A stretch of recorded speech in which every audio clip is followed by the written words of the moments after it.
this? Yeah. That's a good question. I'm using it as some kind of a light fixture. I'm using it as a weapon in my Galaxy Girl. Look at this thing. Okay. Oh yeah. Isn't that cool looking? Yeah, yeah. It's like a space modulator right there. Hey everybody!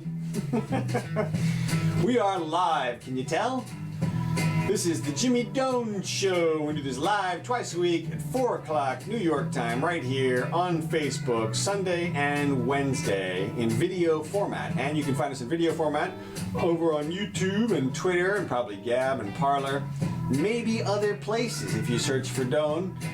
And you can find us in audio format all over the place. You can even get shows going back to 2005 around the web for us. If you can believe it. It's true. Anyway, today is the 16th day of August 2020, and we are in our respective studios. There we are. In our home bases. All right, well, that's good. So, yes. Sunday, August 16th, 2020. Yes. A little update. Gold rose to 2035 as of this morning. That's up about, I think about 70 It bucks. goes up on Sunday? Yeah, it was on my piece of paper. I don't know. Maybe they might be trading it in Hong Kong. I don't know. Right. Bitcoin went up. Bitcoin is up now, 11,835. Yeah. So that's up about a bunch. Yeah, well, we'll see. $300. I mean, it's busted through 12. It's flirting with the 12,000 range there. Peter Schiff keeps predicting an utter crash. Utter crash. Well, interestingly, who knows? Along the same lines, there was on Zero Hedge. The headline was, "Did Buffett just bet against the U.S. dollar?" Yeah. Berkshire, he buys Barrick Gold, and he dumps Goldman. Yeah. I mean, wow. Gold is now, it's interesting. Just recently, in geologic times, it was only, I don't know, 4, 5, 6 years ago. Here's what he said. Gold is a way of going long on fear, and it has been pretty good way of going long on fear from time to time. But you really have to hope people become more afraid in a year or 2 years than they are now. And if they become more afraid, you make money. If they become less afraid, you lose money. But the gold itself doesn't produce anything. That was Warren Buffett, 4 or 5 years ago. Yeah, now a couple of little minor caveats to the story. Number one, he didn't buy all of Barrick Gold, apparently. No. He bought nothing. He bought 500 million. I looked at the how much Barrick Gold is worth, and it's it's got to be a $5 billion company. Yeah, at least. And so he bought 10% of it or something. Maybe. Yeah. Now that's his June report. So maybe come out in July. Maybe there'll be more. Right. Who knows? And that may explain the rise recently. Well, not only that, as Peter Schiff said, this was a June report or whatever it was. The point being that who knows if he didn't buy some other that's right. Gold companies. Oh, other companies. And that's the other thing is that he bought companies, right? Not the metal. So, and the concept behind that fulfills Buffett's wish to make money in the meantime, right? Because he can theoretically get paid. It pays like 0.05%. It pays nothing. Yeah, I noticed that. But too. Of course, when you realize I realize it pays. The 10-year bond doesn't pay much more than that, right? But it's still, it's.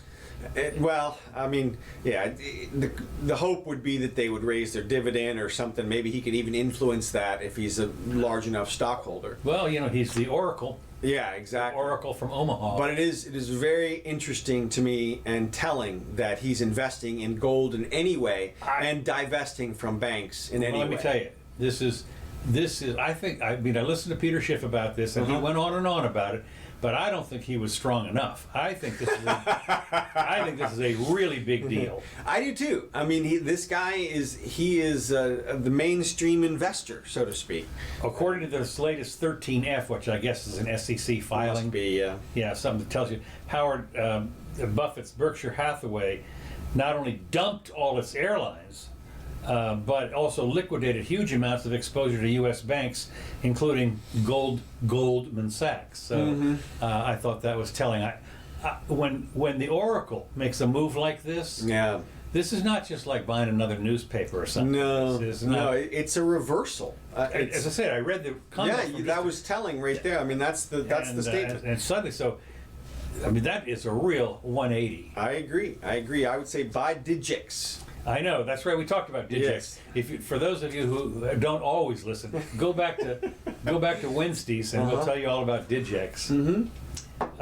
So anyway, well, along the same lines, not that this matters, a hill of beans. The gold crypto coin. Go ahead. Yeah, Congressman Warren Davidson, R. Ohio, recently announced the creation of the Congressional Sound Money Caucus.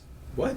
Yeah, according to the Congressman David's office, the caucus exists to promote sound fiscal and monetary policy in the United States with the goal, and this is a stupid goal, the goal of preserving the purchasing power of the U.S. Federal Reserve note.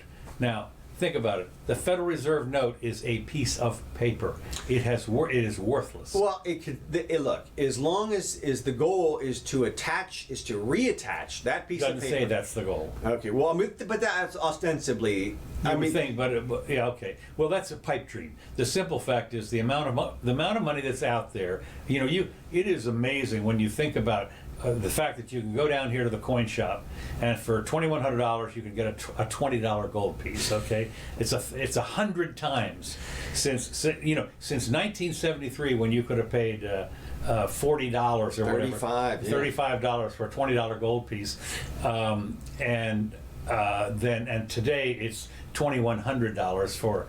It's remarkable. It's remarkable that they've been allowed to get away with it. That enough people who have resources have allowed them to do that. What do you mean allowed that? How could you not allow it? You raise holy hell. You gather people together. You do everything you can. White power. Huh? Well, exactly.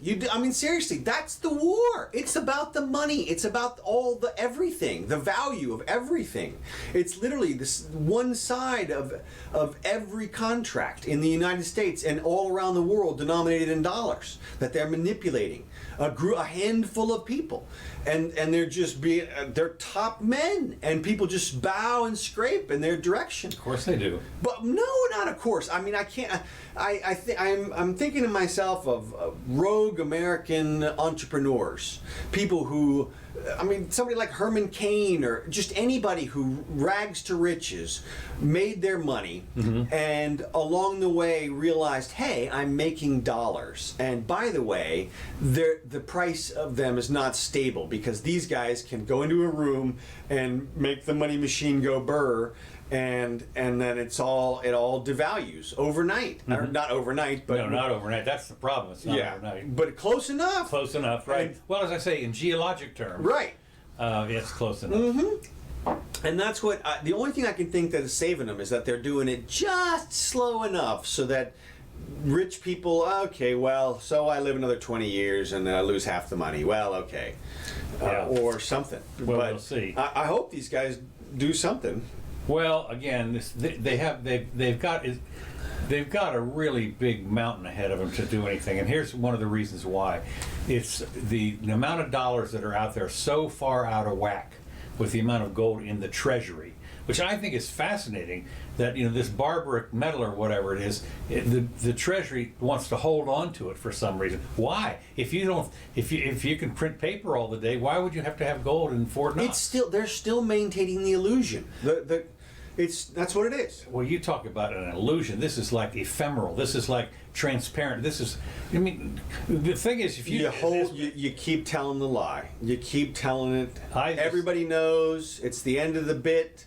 They all know you're in a character. And it's interesting to me when I hold up one of my 1932 $20 gold notes, redeemable in gold coin, at the Treasury of the United States, $20 in gold coin, signed by two people.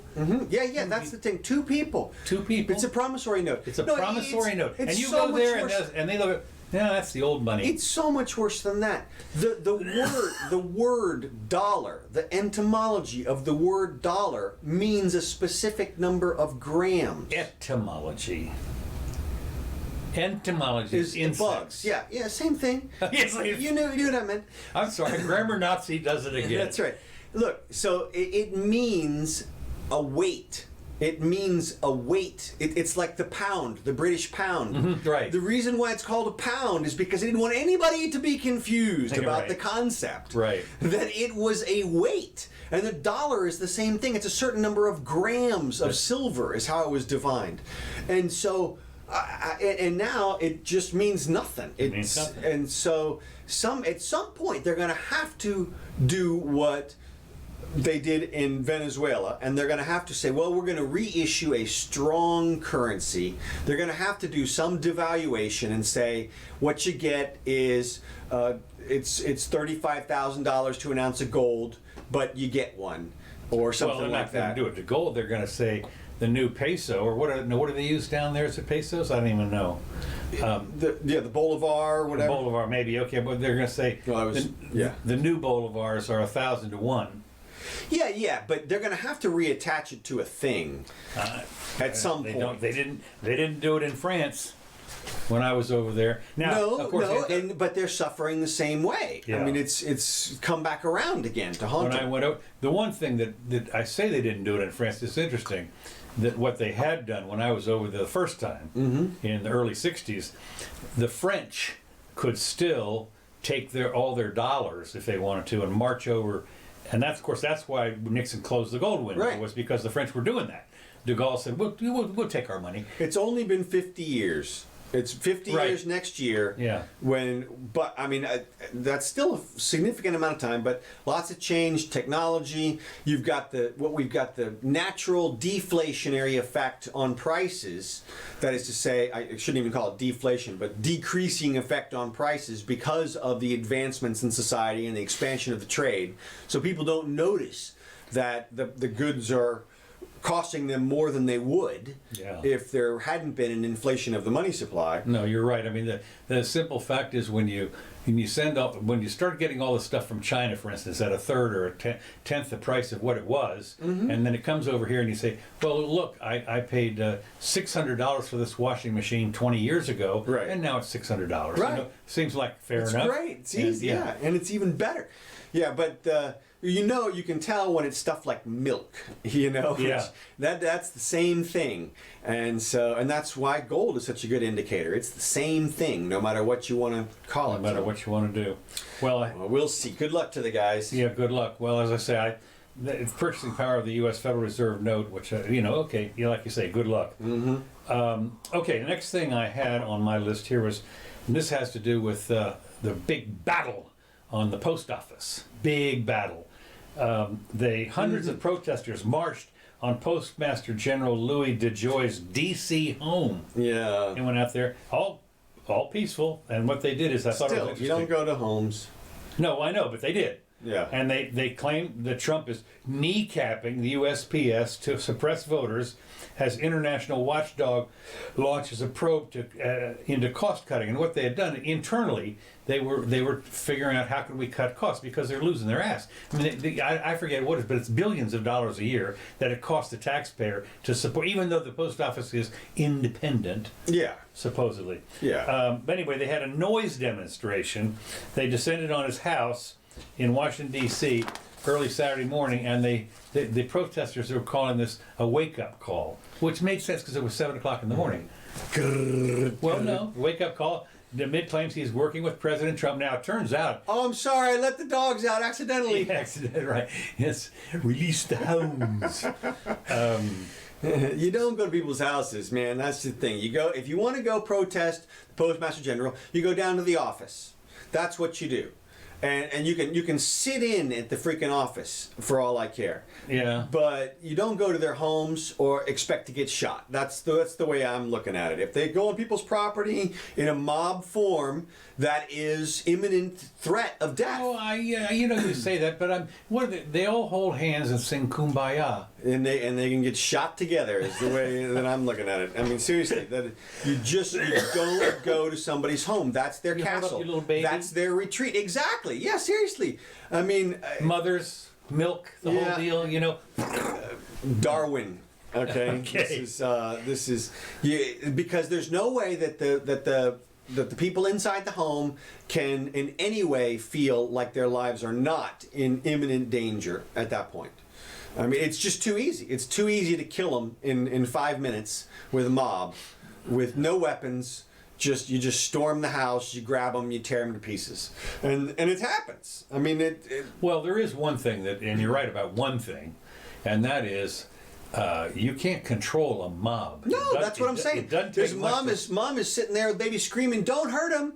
And the kids run by and grab him and kill him. I mean, no, the mob mentality, unfortunately, is one of those that is so easily triggered. Right. So look, peaceful protests, fine, in the Constitution. There's places, there's times. I look at when you say how easy is it to trigger. You look at a baseball game. Yeah. And the pitcher hits the batter the second time or whatever it is. Right. And the bench is clear. And the fans come out. And these are professionals making millions of dollars. Right. Well, we saw, and there was a fight. There was the first fight broke out between Antifa and the Proud Boys or whatever. I saw that. I mean, I saw the headlines. I didn't. Yeah, I mean, it was, to me, it wasn't really a big. I mean, okay, 10 or 20 people fighting, and each one of them is throwing like one punch and then backing up. My point is that it's not a very serious fight yet. We still haven't seen what Scott predicted today, which we've been talking about for a while, which is at some point, somebody who has been saving up ammo to go to a school is going to go down to the Antifa protest and unload. That was Scott Adams, right? Yeah. On his morning show? Yeah. Let's see, he's on every morning at 10. Something. Our local time here. I watch him later on YouTube so I can put him on 1.5 speed. Boy, isn't that the truth? Yeah, I do the same thing. But yeah, every once in a while I'll listen to him because I get a little notice. Yeah, now this postmaster thing, this has been blown out of proportion by the press. Again, I think the press has to accept some responsibility for this because they're talking about it like it's a real conspiracy theory, as though the President of the United States is kneecapping, like here's what their theory is. That it's an illegal operation to shut down the post office. So imagine it's an illegal operation. Well, surely the people who know about that include the post office people, right? Mm-hmm. And the minor post office people and the head post office people and the law enforcement in the area and stuff like that. So do they imagine that Trump just picked up the phone in the Oval Office and made a phone call to the post office guy and said, "Listen, I need you to rig this election for me. Go around and collect a bunch of post office boxes"? I mean, that didn't happen. There's no way that happened. He would at least have to call his chief of staff to have him make the phone call. Well, and then you got too many people involved. My point is that it's a conspiracy theory. Once you need a dozen federal officials to ridiculously flout the law, grammar Nazi. Good for you. Then no, I'm telling you. Then if that's what your theory depends on, then it's probably not a real theory, which is, look, we know the post office has been facing a decline because, unfortunately, for them, the FedEx and UPS got their camel nose under the tent there. Well, and also email. Well, and that, right. I mean, are you kidding? Right. Yeah, exactly. Jeez. Who the hell writes a letter anymore? Yeah, and I think that their main revenue, though, was from boxes and stuff. I think that the first class stamps just cost them money. I don't know. Well, maybe, but they've been raising the price. For whatever reason, they don't even need to be there anymore. This is not the 1700s. Ooh, look out. A guy on a pony riding the mail. No, you don't need a it. postal route. That's it. You don't need it. It is done automatically by drones at this point. Yeah. Let it go. Now, that being said, how come we're not voting online? You mentioned that in your thing, and I think it is interesting because the idea is, and of course I've got this, Trump unfortunately is seeding fear in the marketplace because he's saying that the administration is saying if you vote online, not requesting a ballot, not absentee, but if you just flood the place with ballots and you send it, everybody gets one, here's your ballot, and you send it in, that there's going to be fraud. Right. Well. Okay. And of course, it's interesting. What happened is, and this is now, I don't know if this is fake news, but here's what I read. Trump warns presidential election result may not be known for years. Now, this is true. This is, of course, That's not true. This is fake news. Yeah. He's now undermining the USPS to rig the election. President Donald Trump, in remarks to reporters, said knowing the result of this year's presidential election could take months or years, as he continued to cast doubt on mail-in votes ahead of the expected surge in the number of Americans casting their ballot by post. You know what? We're not going to know this, possibly, if you really did it right, for months or even years, because those ballots are all going to be lost and then they're going to be gone, said Trump. Well, no. No, and even if they are, the Supreme Court will still make a decision. No, that absolutely, because you're right. And unfortunately, the Supreme Court has stepped in, I think erroneously, in 2000 anyway. Yeah, it was a horrible thing on both Supreme Courts, our Supreme Court and the main one. They made political decisions at both levels. And they're not supposed to do that. It was amazing. It really wasn't. But that's all we can count on. Look, if the election is close, you know it's going to be contested. I think personally, though, that it's going to be a landslide. I do too. I mean, I think that people are going to sit there and say, Kamala? Yeah, We got now. You do understand? It's like 2 months. Yeah, I know. It's more than 2 eons. months. It's eons. Everything in the world can happen. Oh yeah, yeah. I'm not even convinced Biden's going to make it to the elections. Well, I know, I understand that. What is amazing to me, of course, as I've said on more than one occasion, it was a given. Everybody knew, right? Exactly. Look at the mask too, or whatever. Well, he's got his hand here. Something happened. Oh yeah, right. Yeah. Okay. Yeah. Okay. No. Good. Nobody photoshopped that. So anyway, the deal is that the outcome of the 2016 election was a foregone conclusion. Yeah. At noon. Yeah. On election day. Yeah. Foregone. Yeah. Well, they're not going to make that mistake again. No. Well, look, it's going to be interesting. I keep seeing, and look at this. Look at this thing. You're not going to believe it. I mean, this is an ad. They continue to produce what I would call subpar ads for Joe Biden. I mean, this. You ready for this? Yeah, if you get to it. God. Do you mind? Hang out. Can you hang it out there? You put a color on it or something? Relax. They still see us. They're not seeing this. Oh, really? Yeah. Oh, okay, I didn't know that. Okay. This is the clip out of it. Everyone is your equal. Oh, you can't hear it. And Sorry. everyone is equal to you. They can hear it, but you can't hear it. Here, I can play it over here. This is a real Biden ad. Oh shoot, now we're not going to be able to hear this one either. Dang it. All right. I got to tell you, here's what it says. Biden says, my mom's creed is the American dream. He says, everyone is your equal and everyone is equal to you. I'm voting for that. Okay, good to know. Right. He doesn't say you're equal to everyone else. He says, he reverses it so that the two parts of the sentence literally are the exact same phrase. It literally says everyone is equal to you and everyone is your equal. What? That's the same thing. Well, what's interesting? They didn't even edit it. I mean, they didn't even say no, take two. Well, let me ask you a question. What happened? Is there a mole in the Biden? That's what I'm saying. It's like somebody's sabotaging it from There's another ad on there where now this is a little better, but it's just Joe in the Corvette. Have you seen that one? Mm-mm. I don't watch TV. I mean, well, no, this isn't TV. I don't watch TV. This is okay. I get all my news on Twitter these days. How do you? It's amazing, but there's no. I don't do much Twitter. Twitter is where everybody's posting stuff. I know, and I should know, where do you get your stuff from? I get my stuff out of the newspaper. What is a what? No, I get paper. No, out of paper news. No, it's MySpace. Yeah, right. Yeah, exactly. And I do my searches on Ask Jeeves. Yeah, exactly. So I go down to the library and look through the card catalog. Exactly. Read the latest magazines. That's right. Look, it is Joe. This latest Joe ad is Joe just in his car talking about his car. Now they did a good job, and they cut up everything he said so that there's not even a full sentence in there for him to mess up. Well, that's the thing. It's just like it doesn't really help him. I mean, so I keep thinking maybe they're gonna switch him out. Maybe they're gonna put somebody else up there. Hillary. No, I wish it would be. I wish they would try that. I do. It would be so much fun.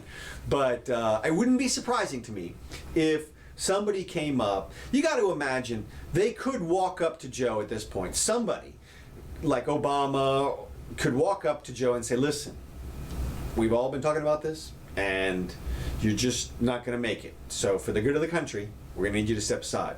And he's done that before on multiple occasions. Yeah. So the precedent is there. Okay. And but Kamala, I'm with you on that. It's like what I want to see is, do you remember seeing the entrance to the Dick Van Dyke Show when he would walk in the door and he would stumble over the couch? It was an ottoman, I think. Okay, yeah. Like that. He would stumble and then he'd get right up or something, or like what George C. Scott did in the Dr. Strangelove when he fell. That was not scripted. He fell down and got right up, stayed in character. But that's what we see when they would introduce Hillary, and she and she would pop back up. Yeah, I'm here. I'm fine. No, everything's fine. Everything's fine. I don't know. It's hard to believe that they believe that Joe is their best pick. They really should have gone with Bernie. I mean, at least they had. I didn't read it, but Bernie, he popped his head up like a little gopher and said something like today or yesterday. He made a statement. I don't know. Well, they're rallying around Joe in the softest way possible. Yeah, I saw that. Well, I think I talked about this before, but Obama talking about him. I mean, he said 20 things, didn't say one nice thing. It was, like I said, the best thing he could say about him was he didn't have two heads. Look, he's only got one head. Yeah. So anyway, that's the next thing I've got. Very important. Just the very last thing about it. I put this out on Twitter. I said, I don't understand how we can bank with the entire wealth of the nation collectively online securely and have an acceptable level of fraud for that. And people can't imagine how we can't on one day get one vote from each one account in some non-fraudulent way, or at least it's better than the alternative, which is somebody creates a database in a computer, then they print out millions of pieces of paper, and then they distribute them all over the nation through mail carriers and trucks and people and cars and everything, and then people take those pieces of paper and they make little ink marks on them, and then they put them back into an envelope and put them back into a box which somebody drives by in a car and picks up, and all that stuff goes back to a database that is connected to everybody. and then they recompile that database and match it up to the other one. No chance for fraud. Well, what is the difference? The difference in the two in terms of the slip. I mean, it is the chaos that is involved in the one versus the chaos that is involved in is orders of magnitude. Yeah. I mean, there's no question. And people aren't even considering the online voting. I haven't even seen an app like, hey, how about a fun online vote for fun, just for fun? Like, why don't we try it out one time? Well, they do have. Well, yeah, that'd be good. That'd be a good point. They do. Yeah. Now, I will say there is one force that is massive that goes against this movement, and that is, if you can imagine, online voting would completely rewrite the demographic of who is voting. It would alter it would alter everything in terms of the predictions of the outcome of the election. And you got to figure that people in both parties do not want to relinquish all that knowledge of what they know about this county and that county and That's true. and all that stuff, because all that would just be obliterated. It would You just think so? yeah, because it would just all of a sudden you would open up a whole new way, and you would have enough people. I mean, as we know, only half of eligible voters vote anyway. Right. So you could have a huge percentage. You could have a 10% bump.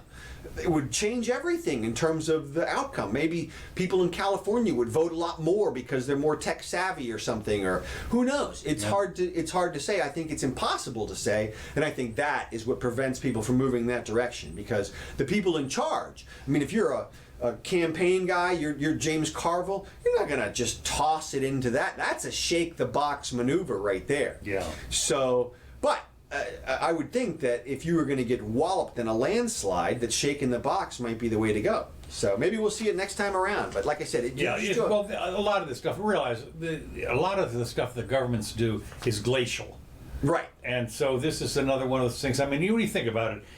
We've had Twitter, we've had Facebook and everything for what, 10, 15, but nobody cared. It was not a... It took the courts 10 years to move online after it was perfectly easy to do everything online. Yeah. I mean, right. Perfectly easy. Now, once they did it, it became mandatory within Right. like 6 months. Yeah. But before that, I mean, in 2010, I was sending out complaints in triplicate on paper through the U.S. mail, that kind of stuff. Yeah, I mean, stacks of stuff going out, and so it all changed overnight, and that's what I expect to happen with the voting online. So Probably will. we'll see.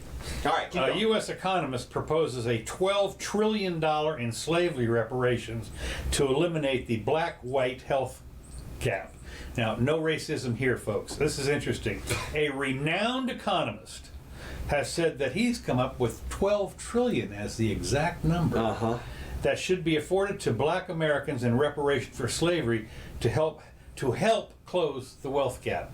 Now, of course, this brings on so many things, but I will say that this Duke University professor, William Darity Jr., and writer Kirsten Mullen jointly published a report for the Roosevelt Institute. Well, they should be up for the Nobel Peace Prize. Well, that's right. The Roosevelt, and it will say in the article, it says here, an American liberal think tank laying out the case. Yeah, no, right. Professor Doherty and Ms. Mullen outlined that to eliminate the existing black-white, interesting, that both black and white are capitalized, wealth gap in allocation of between 10 and 12 trillion, or about 800,000 per black household, should be paid. The report details that eligibility for payments should be restricted to living descendants of people who were enslaved in the U.S. prior to the Civil War, who have self-identified as black in an official document. So, and this guy gets paid. He's at Duke, for God's sakes. You know, he's a professor at Duke. It makes you question that Duke study we last week. Yeah, well, what's his portion of, what reparations? $800,000. Yeah, that's right, per family. What's the black house? Now, of course, this rate, I picked this out only because the guy is an eminent professor. Top men, okay? Now this is how... And I sat there and I said, can't you possibly see that this is...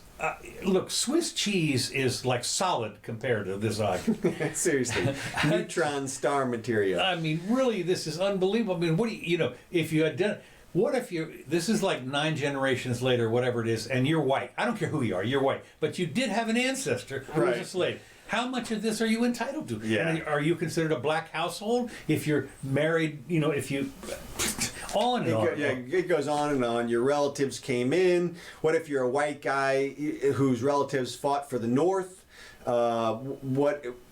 Yeah, right. You're one of the good white people who your family sacrificed people. Yeah. And to free the slaves. Right. Exactly. Yeah, right. That's right. Yeah. Right. Or intervening generations. How about going back further? Aren't you responsible for the Crusades also? Do you not owe Muslims for the Crusades? Do you not owe the Indians for? Look, there's no way. Look, it's so simple. This has been contemplated for millennia in the law. And what they came up with was very, very simple. You're only responsible for the shit that you did.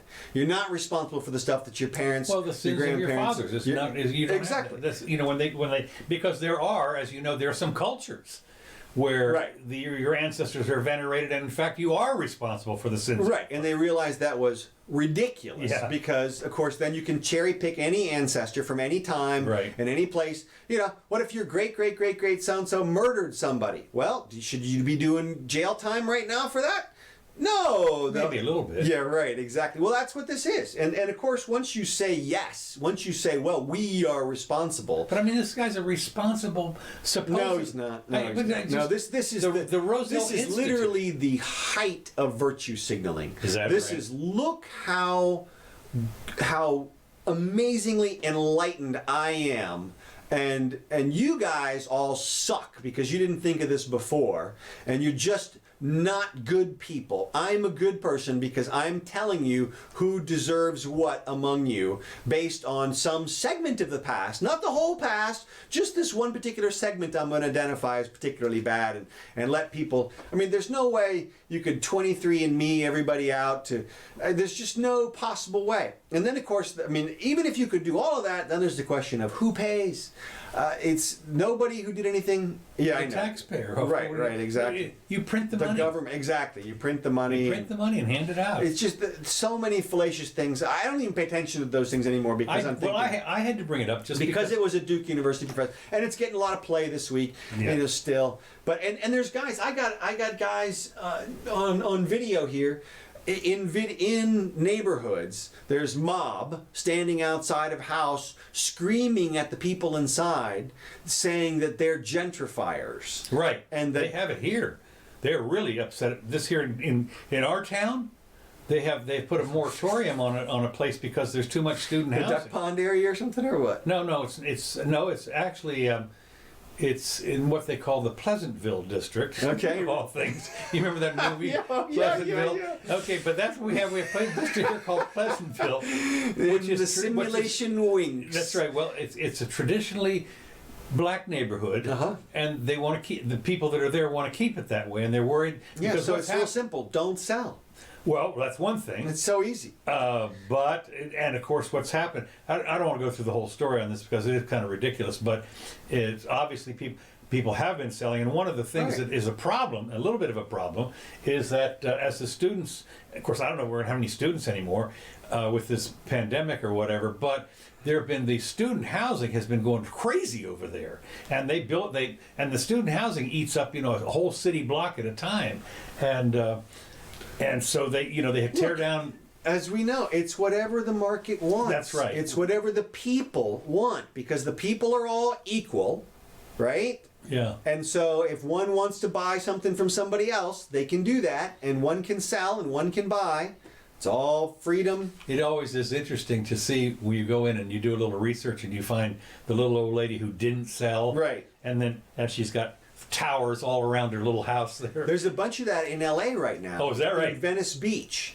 Really? Yeah. It's what's happened is they've turned Venice Beach into Silicon Beach. Really? A bunch of people from San Francisco have moved down there because they realize, shit, there's a beach right there, right next to LA that is crap. I mean, it is literally crap. It is literally smells like urine and feces, and there's tents and stuff. But it is the Google complex next to the little old lady shack, next to the Yahoo complex, next to Twitter, and then another little old lady shack. And the little old lady shacks are going for like $1.5 million at this point. Oh, I remember. Yeah. I remember when it went down on St. Pete Beach, when they started to do that stuff down there. I mean, there were places, but they sold. Right. Well, if you hold out for a while, as you know, your prices get bigger and better, and then eventually you sell and you retire with a mansion somewhere in Georgia. That's right. And because you sold your shack.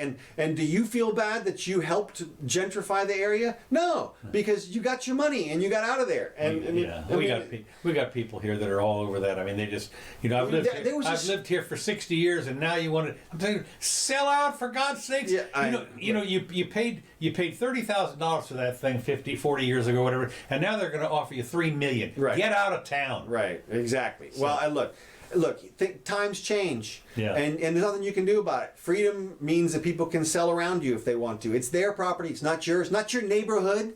It's your house, not your neighborhood. If they want to make something else of the neighborhood, then they can. Well, they're always one of the big things is they're panicky about, and it sort of makes sense here at the university.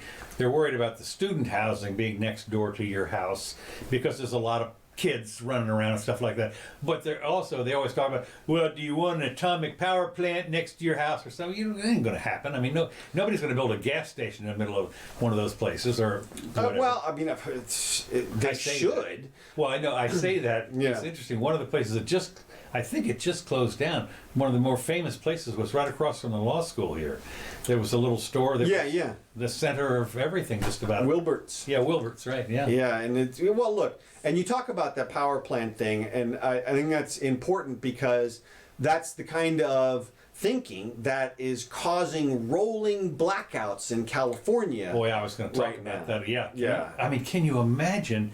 It's California, the land of I don't know what all. Hope, this is magic and everything. And now, if you live in California, doesn't matter how rich you are. Doesn't matter how. Literally, it doesn't matter how rich you are. Boom. Yeah.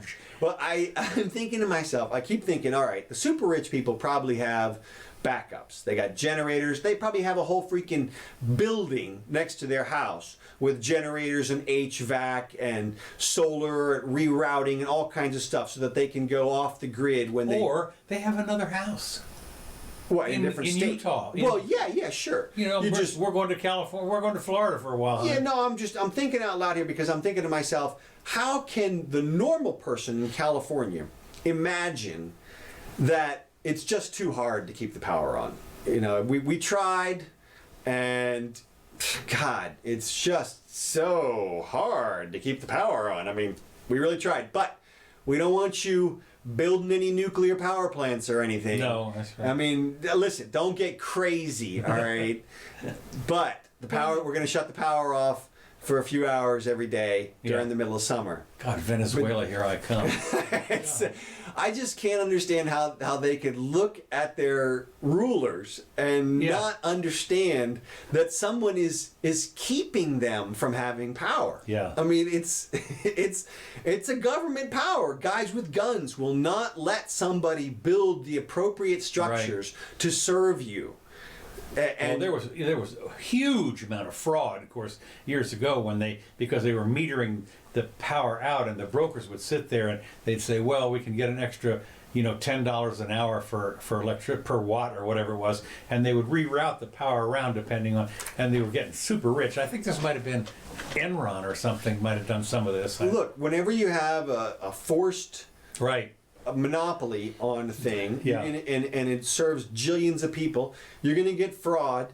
I mean, even if there's just a private thing and it serves jillions of people, you're going to get big, massive fraud. The difference is it gets cleaned up in the private sector relatively quickly as soon as somebody figures it out. And here we are. And this is the power company that's ostensibly responsible for the fires that killed 85 people and burned whole neighborhoods last. And this year, they're announcing, with nothing happening, that it's just too hot. Well, they've given everybody warning. It's going to happen again. It's crazy. It's like, of course, we have here, of course, we have our hurricane people that tell us this year, blah, blah, blah. They've been saying it. And literally, you talk about global climate change. The climate has changed because in the last 15 years we have not seen a decent hurricane season like we did the 15 years or the 30 years before that. Yeah, we had. Well, we did in 2004. 2004, we had. It was the last big thing, and since then it's like they turned off the weather machine, and except in specific areas. Very, very specific. It wasn't like down in Cape Coral in that area where everybody had a blue roof because they had a tarp or Charlie. No, I mean they did have that one that just sat over the Bahamas and just wiped it out. Oh yeah, that was last year. Hey, Bahamas. The Bahamas. That's the Bahamas. Yeah, it's fun. You're living in an island. Yeah. What do you expect? Exactly. What do you expect? All right. All right. Keep going. Moving along. The United States seizes millions of dollars of Iranian fuel bound for Venezuela.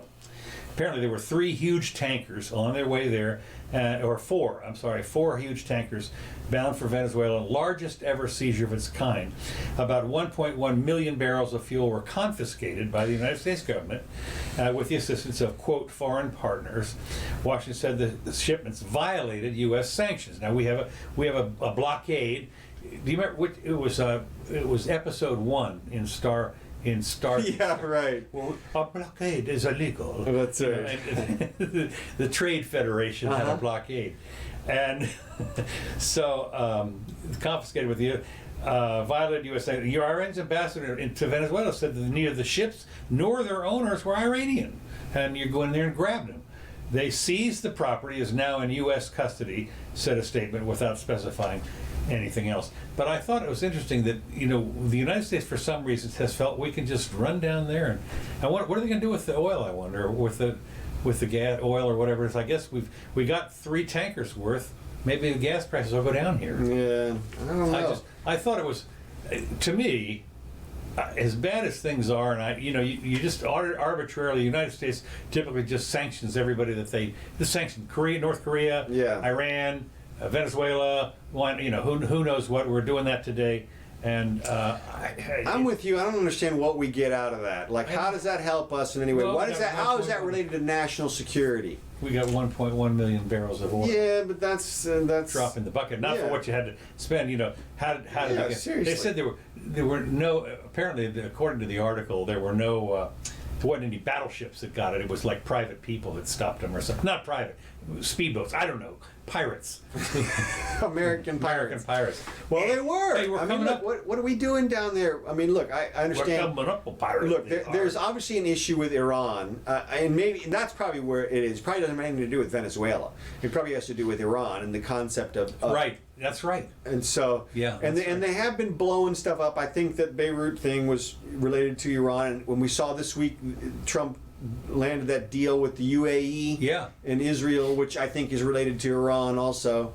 So, I mean, I guess, and people always talk about Iran being the largest Rogue sponsor of, nation. yeah, State-sponsored terrorism. Right, exactly. So It's the axis of evil, except it's one axis.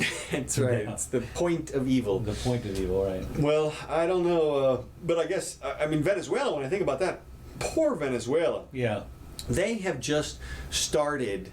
Their inflation is still going up. Oh, is it? 4,000% last month.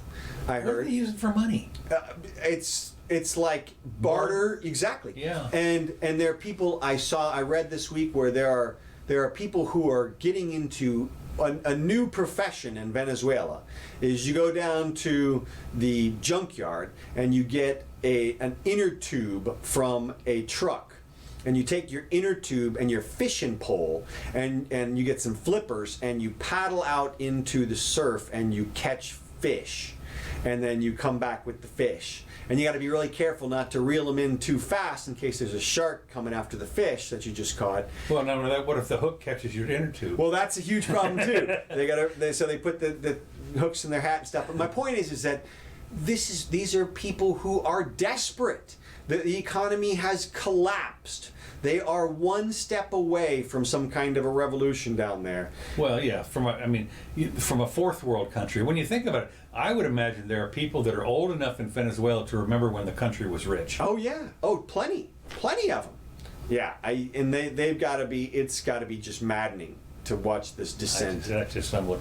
Well, anyway, speaking of seizing, this will give you pause for thinking. Okay. Remember, I told you before what bitcoins were worth. Yeah.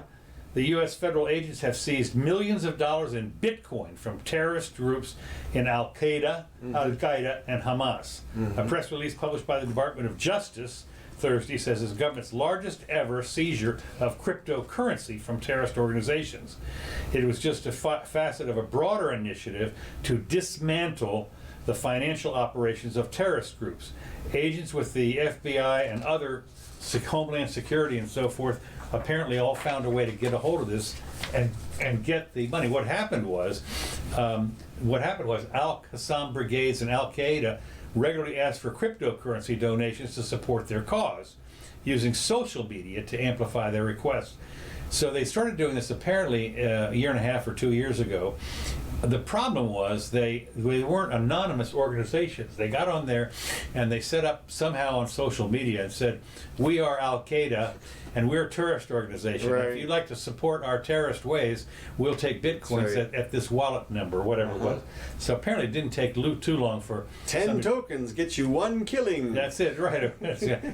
There's where Russia comes in again, yeah. So anyway, they were able to capture all 150 of the crypto accounts and redirect donated funds operated by U.S. government. So I thought it was interesting that they went in there and scooped up the bitcoins, which tells you, are your bitcoins that secret?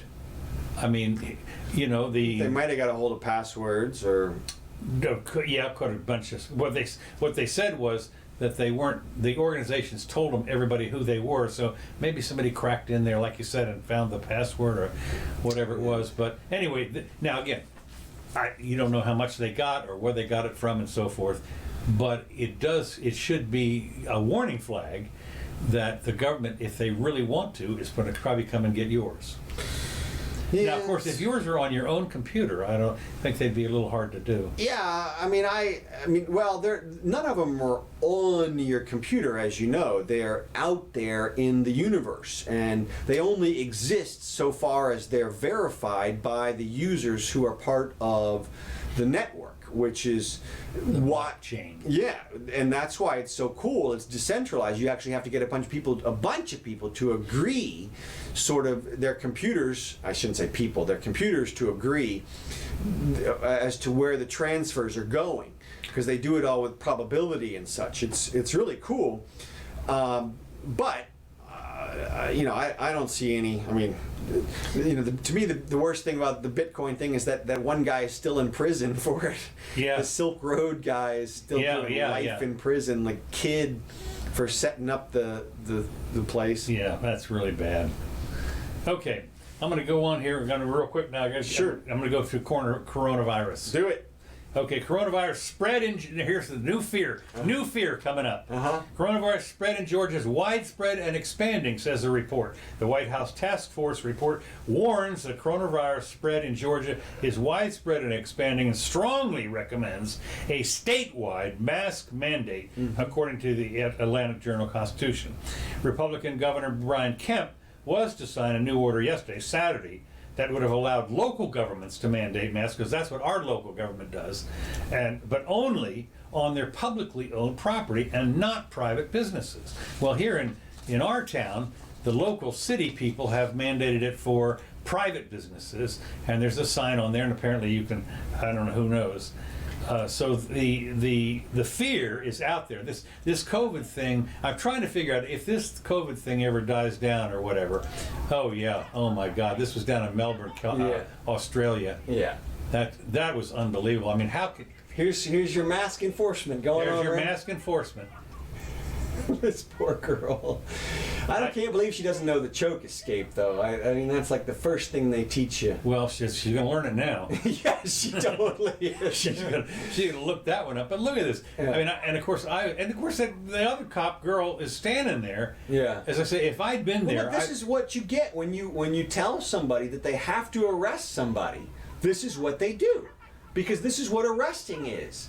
The whole concept is you don't want to put arresting out there as the remedy for stuff like not wearing a mask. You don't want to put it out there for stuff that's non-violent. Now, I mean, there's some people... pretty violent to me. Well, not well, this is violent, right? But I'm saying that the mask. Now, there's some people who are going to say that her not wearing a mask is a form of violence because she's out there spreading out the... But it's not. It's intent. Intent controls people. It does. And so you... It wasn't like he got her out of some big crowd, which is... No, it looks like he just pulled her off the street. Pulled her off, yeah. I mean, well, knows? I thought, as I say, you wonder... a lot of people said, you know, I'd have done this or I'd done that and everything, but you do take a bit of a risk. I mean, what I would have been tempted to do is to go over there and take his mask off. Man, I mean, I kept waiting for the guy filming to do the soccer kick on the guy. Yeah, I'm with you on that. I mean, how you can stand there filming this thing, and here is this tremendous violence going on. God, Well, the thing is that They're Aussies. I don't know. The pussies is what they are. This is well, horrible. shit. I mean, the people stand there and watch them kill George Floyd, like right there in front And of they them. were screaming for this guy to get Yeah. up, but nobody walked in there. Yeah. Well, everybody knows. Look, once you do that, once you attack the cops, I mean, it is such bad news. And yeah, well, first there's that. I mean, first there's the concept of, as we know, as we have seen in the last few weeks, they can literally shoot you dead. Okay, so there's that. But then also, I can tell you, I mean, the legal trouble that you get into for attacking the cops is definitely an order of magnitude worse than if you attack a normal person. Yeah. You're going to attack a pregnant old lady and you won't get beat up as much. A pregnant 80-year-old. Exactly. That's it. Because they're everywhere. And Lesbian, black, something. Spanish. All those midget and you touch one cop and it's way worse. Oh, yeah. They What don't was let that? it go. The judges protect their cops. They give you the max sentence when you hurt the cops. They hate it. You do not get any deference or any decent treatment. You get the book, and that's it. I remember I found out, I don't know if it was from you or not, but when the cop hands you your driver's license back, Yeah. if you yank it too fast, It's technically a battery. technically a battery. I keep doing, thanks. Uh-huh. And then, okay. You hurt my finger. Yeah. I defended a guy one time literally for hurting a cop's finger. And the guy went to prison. No. For like 9 years. What kind of defense attorney are you? Yeah, exactly. An 80-year-old guy swung his cane on his front porch at the officer, who was like a 280-pound guy at least. 6'5", 280, big guy. The cop blocked the thing, hit his thumb, hit his finger, didn't break it or anything, just hit it. But it was all clear. There was no defense. Because how do you defend that? There's no defense. The only question is what's the sentence going to be? And they wanted him to do like a year, and he was like, hell no, I'm going to trial. So we did, and he lost. And then they put him in prison for like probably the rest of his life. For swinging 80 years old, yeah. Right, for swinging a cane at a cop on his front porch. And they just walked up to his front porch to find out what the hell he was doing. Well, That's the kind of law enforcement that we've been talking about, that everybody's been worried about. yeah. But COVID rates in children are another fear factor. COVID rates in children are steadily increasing and now account for 7.3% of all U.S. cases. With 7.3, big deal. Okay. What? The CDC warns. Well, top doctor urges kids returning to school to wear masks as the nation's death toll tops almost 170,000. They released new guidance on coronavirus on children on Friday, and it showed that the number and rate of infections among children has been steadily increasing. what are they talking about? Under 18? It says children. 7%? I call bullshit on 7. Okay, well, that may be, but they said juvenile transmission rates may have been low in the spring because of lockdowns and school closures, because everybody was isolated. Right. But now it's expected to rise as more students return to school. So we're talking about K through 12. Okay. And more than what I thought was interesting is let's see, what was it here? There's roughly 170,000 deaths in the United States, and what they're saying is that they expect, and we're going to have to find out. Everybody, mark your calendar. September 5th, they expect 200,000 by September 5th. Okay, that's like 3 weeks. Okay. Okay, just want to make sure I'm marking mine down. Well, and my prediction was we would get up to 200 and, 60%. I think I had it at 240,000 before it was all over. 250,000 before. Oh, 250,000. Okay. Yeah. Well, they're talking about 200,000 by the 5th. So we'll see. California's got a room to run. Keep going. Here's the last thing I've got, which is Okay. big news for a lot of people. Ex-FBI resistance lawyer to plead guilty. No, not big. Keep going. In Durham's Trump-Russia probe. Yeah. Former FBI lawyer Kevin Kleinsmith will plead guilty to one count of making a false statement regarding his involvement in the agency's actions against Trump campaign during the 2016 U.S. election, according to the Associated Press. So they revealed that Kleinsmith last November, a year ago, under criminal investigation for allegedly doctoring materials used to obtain renewals of the Carter Page surveillance warrant.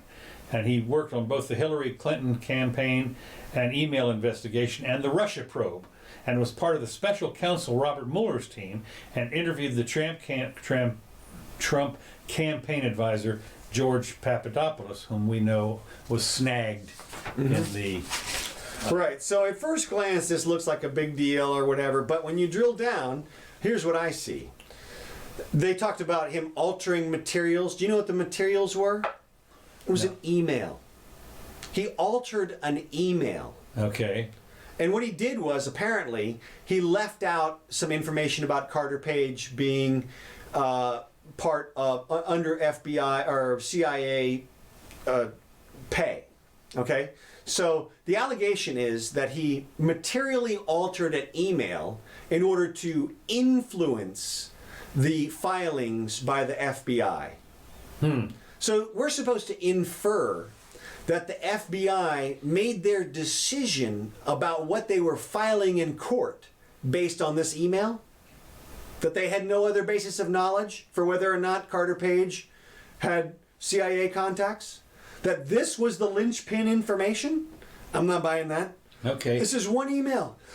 Also, his lawyer came out and said, my guy never intended to do anything wrong, never intended to present misinformation, and believed all the information that he was transmitting was accurate and correct. How is that a felony? That's not a felony. There's no intent there. You have to have intent. You have to have intent for a misdemeanor. You certainly have to have it for a felony. You can't have a lack of intent for this. He leaves out some information which thereby causes everyone else to leave out the information.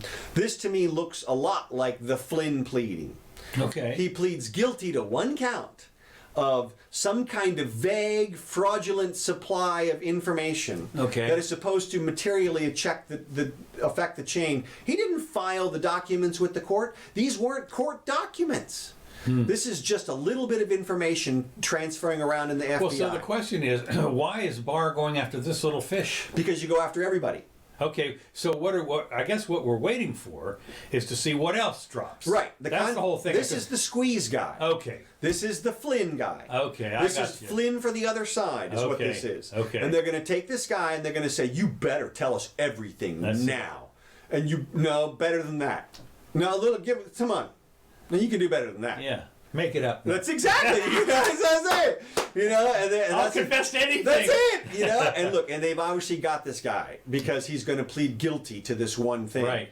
So, and look, I'm telling you, once you have browbeat a lawyer into that position, I mean, this is a person who spent their entire life in law enforcement on the other side. On the other side. This is complete protonic reversal for them.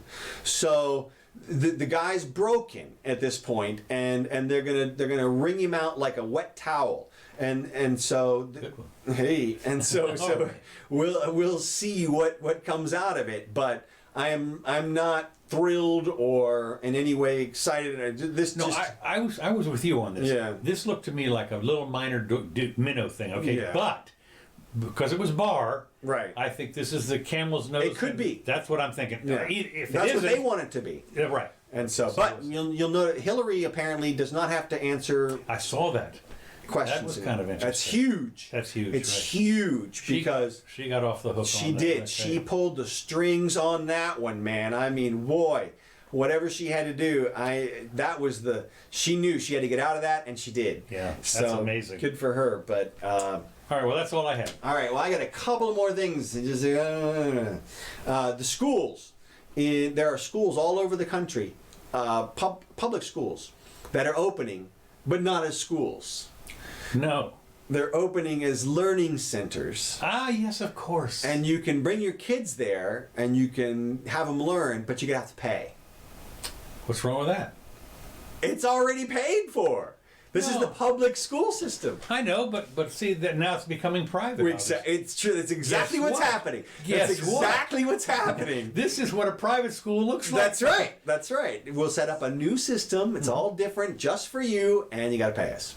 I love it. Well, it's interesting because this is more cracks in the dam. Yeah. I'm sitting here waiting for this entire. I mean, this is Three Gorges Dam got nothing on the school board system this fall, as far as I'm concerned. It's just going to be amazing to see what people are going to do. And Scott was pointing out that there's a cap on the number of students that can do homeschooling in California. Really? Yeah, you have to apply for permission to educate your own child. Yeah. Well, I think you do here too. You do everywhere. Yeah. Okay, and they can refuse your permission just based on the fact that there are too many other kids already doing it. Well, in California. Right. Yeah. But I think in Florida here. Maybe not. Maybe we're good. Yeah. I'm just saying. I mean, but this is the kind of thing this is the fight that's happening. And to me, I know in Germany it's illegal to do any homeschooling. For instance, I found we out. have this. Yeah, we have that's this. making you pay. That's right. No, but that's the thing. So it's learning center, and now you have to pony up some money. Right. So this is like a subsidy. Obviously, your school taxes are a subsidy. Oh yeah. Well, it's just a little drop in the bucket there. Yeah, that's right. So, okay, now, California also, another thing about them, did you see their proposed wealth tax? Yes, I let's see, what was it? It's just proposed at this point, so nobody needs to freak out. No, or no? Well, no, because I mean, anybody can propose anything, right? I mean, it could be laughed out of whatever thing. But this is California. That's right. And the audacity of the proposal itself warrants a little view. And the audacity comes in the retroactivity of the tax. Right, I did see that. And also, I don't know what the word is, but the forward-looking activity. It basically, if you leave California now, you still have to pay for the next 10 years. Come and get me. Right. Well, and they might, but it'll be interesting to see what happens there because.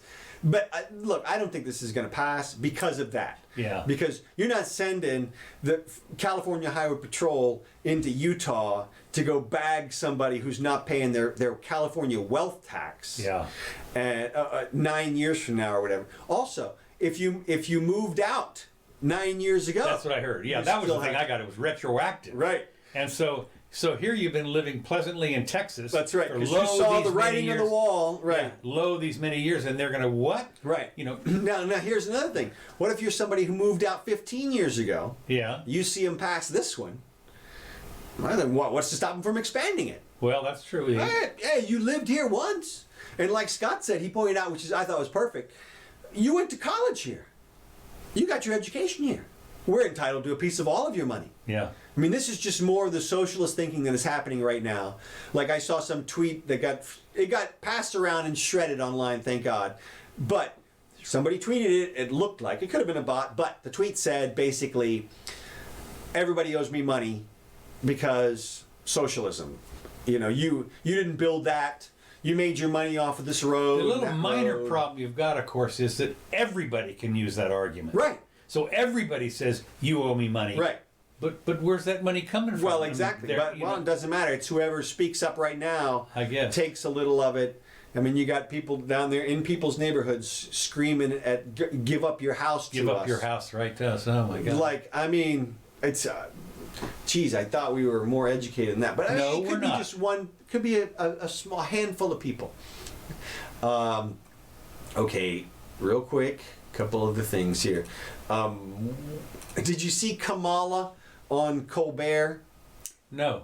Okay, now this was from a couple of months ago, which is telling. Okay. So the race was still on between Biden and some other people, Okay. but Kamala had dropped out. She dropped out last December. Yeah. Yeah. Colbert had her on the show. Okay. Now, as you know, Colbert loves to shill for the Democrats, or at least Okay. he's being paid to do that at this point. Yeah. Everything he does, it bags on Trump. There are no... Right. They all do it. Right. So he brings Kamala on, and he must have... Okay, so this is what he does. He brings Kamala on, and he asks her straight up, hey, you shredded Joe Biden in that last debate.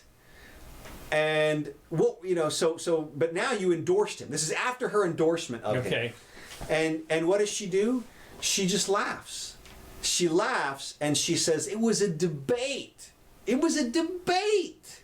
Over and over. It was a debate where everybody expects us to lie. Yeah. That was her obvious implication. Yeah. Now Colbert, poor Colbert, he was trying to shred her because apparently he picked somebody else as he wanted to endorse, maybe Elizabeth Warren or Bernie or whoever was still left at that point.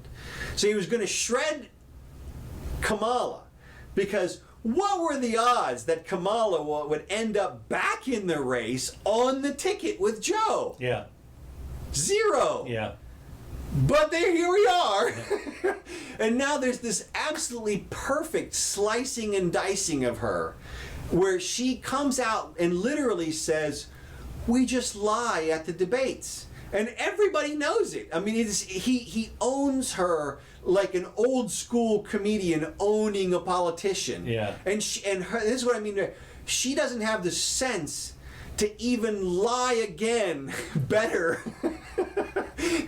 And say, no. Of course, the political walkback on that was, what she should have said was, "Things have changed. Yeah. I looked into it more deeply, and those attacks on Joe don't hold up. And I've changed, and now you need to change too.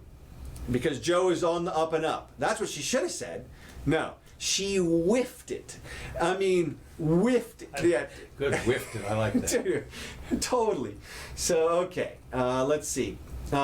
The New Jersey gym guys lost their license.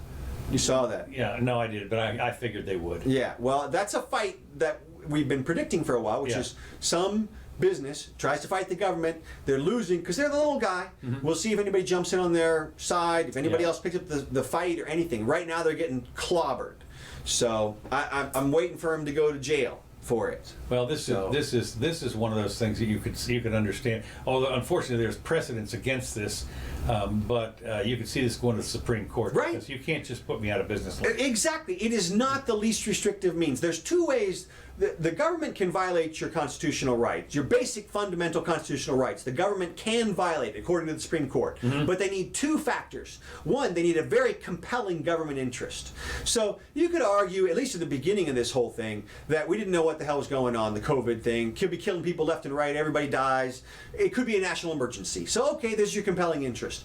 But the second prong is the government has to use the least restrictive means to accomplish their goal. Shutting down your business entirely is clearly not the least restrictive means. Right. Because you could require everybody to wear hazmat suits or body condoms or whatever. You know, Right. you can require a million different things without shutting them down that are less restrictive. And that is the fight. And these guys are taking it. And you're right. It should go to the Supreme Court. And I hope they win. But at this point, they're on the downside. So. And the California churches are in a similar fight against against California to try to have services indoors. Right. And at least they didn't shut them down. They said you can at least have your business outside. Yeah. Because they can still do that. But the churches are like, no, we want to come inside, and so they're in a big fight. So we'll see. Maybe these people are all shaking it out here, and then finally I got one kind of cool thing which I will play for everybody. Now, if you think that what you hear is what you actually hear versus what you think you hear, then I want you to watch this video. Now I'm going to loop this video, but this is exactly the same video over and over again. And you're going to have an opportunity to experience the video differently every couple of seconds. You'll see what I mean in a minute. Okay. You're going to be shown, well, you'll see. The video is self-explanatory, but try to follow along and see if this doesn't blow your mind. Okay. And I promise you. Is this the blue dress, gray dress? This is better than that. Okay, this better is than so that. much. Okay. This is an audio illusion. Okay. And this is the best. And so get ready to have your mind blown. And remember this, the next time you think you heard something, remember this. Oh, crap. Well, I'm going to have to play it for you later. Wait, let's see.